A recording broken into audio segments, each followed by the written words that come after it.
Thank you for joining us here for the latest from 5 News. I'm Joe Ellison. People who live in Fort Smith are being asked to not waste water, but it's not because of the dry conditions. The Lee Creek water treatment plant will be closed for 10 days for repairs.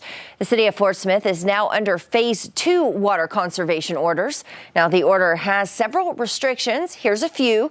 Watering plants and gardens is limited to handheld hoses for the time being. No sprinklers.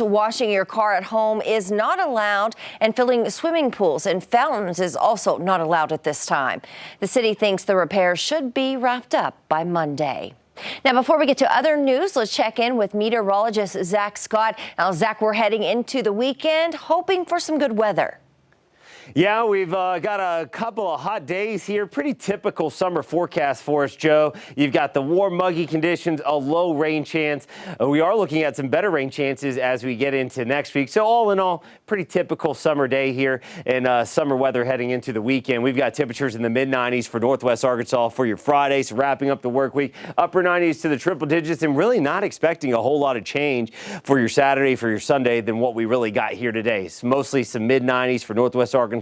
More upper 90s for the River Valley. Hey, we do have that low rain chance. We'll start with our Friday. An isolated shower can't be ruled out. A few spotty late day thunderstorms, a few isolated downpours. Going to try to get going, but again, the majority of us certainly staying hot and dry. We'll see that relaxed late evening as we lose that daytime heating. And then we're going to try to get a few more isolated showers to get going Northwest Arkansas and northeastern Oklahoma going into Saturday morning. We just got an area of some deep moisture kind of converging there, so we'll watch that. All in all, can't rule out an isolated shower as we go through the next couple of days, but plenty of heat to go with it, plenty of sunshine too. So overall, you're heading out to the pool or the lake this weekend, you should be good to go. That low rain chance does get bumped up as we go into next week. We're looking at a pattern shift to start next week. High pressure shifts out towards the west, going to allow a disturbance to drop in from the north and give us a couple of days with a frontal boundary hanging around of added cloud cover and better rain chances, hopefully dropping those temperatures and again, giving us some much needed moisture for the soil. Joe? All right. Thank you, Zach. Well, a Cave Springs doctor accused of sexually assaulting patients went before the state medical board this week. Adam Moss has pleaded not guilty to charges in both Washington and Benton counties. Police say they launched an investigation in February when a patient came forward saying Moss touched her inappropriately. Since that time, 10 more women have filed complaints. Yesterday, the medical board asked Moss what's the latest with his case. He told them he's waiting for more court appearances, but no trial date has been set. They also asked him how he's spending his time after shutting down his practice.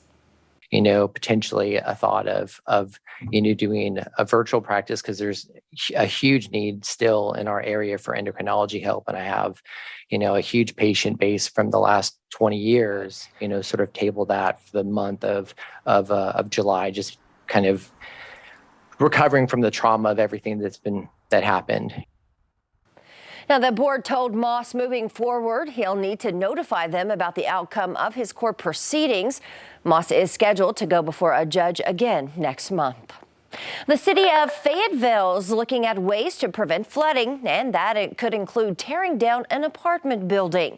This week, the Fayetteville City Council heard a presentation from a city engineer about potential flood mitigation measures near Hamstring Creek. The West End apartment complex experienced significant flooding in April 2017 and then again in May. The water there reached 18 inches a few months ago, damaging people's belongings and cars. The complex is now vacant. The city could possibly buy the property to demolish it and turn it into a green space.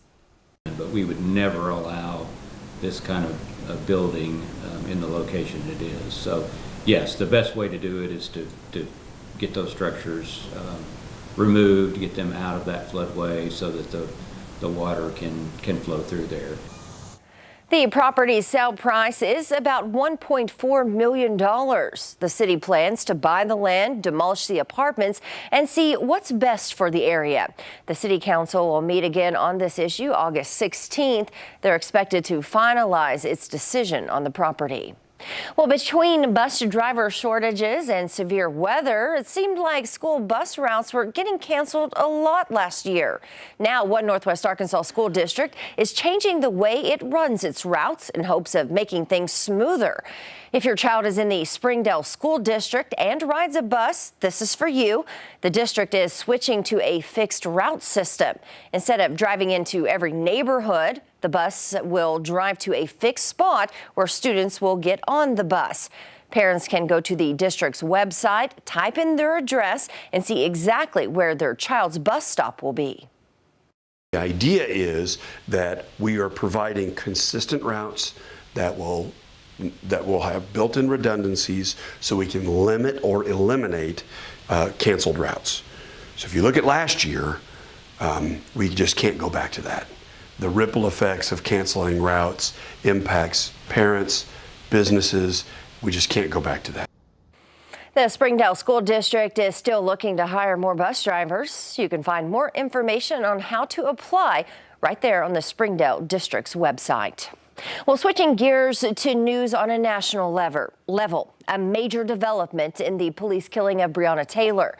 The 26-year-old black woman was shot to death more than 2 years ago in a mistaken raid on the apartment in Louisville where she was sleeping. 4 of the officers involved now face federal charges in this case. Senior investigative correspondent Catherine Herridge is at the Justice Department. Breonna Taylor should be alive today. Attorney General Merrick Garland announced the civil rights charges in the botched raid that killed 26-year-old Breonna Taylor. The 4 current and former officers are accused of crimes that include obstruction, falsifying an affidavit to secure a search warrant, and excessive use of force. On March 13, 2020, Louisville police officers raided Taylor's apartment, searching for drugs allegedly stashed by a former boyfriend. Kenneth Walker, a different man who was in the apartment and dating Taylor at the time, fired 1 shot at police from a gun he was licensed to carry. My girlfriend's dead. Louisville police officers fired more than 30 shots, many blindly, into the apartment. Taylor was struck and killed. In an interview with Gail King, Walker said the police never identified themselves. They knock on the door and say who it was. We can hear them. It's dead silent. I know 1,000,000% sure that nobody identified themselves. I've waited 874 days for today. Taylor's mother, Tamika Palmer, spoke to reporters along with family attorney Ben Crump. Because of Breonna Taylor, we can say this is a day that black women saw equal justice in the United States of America.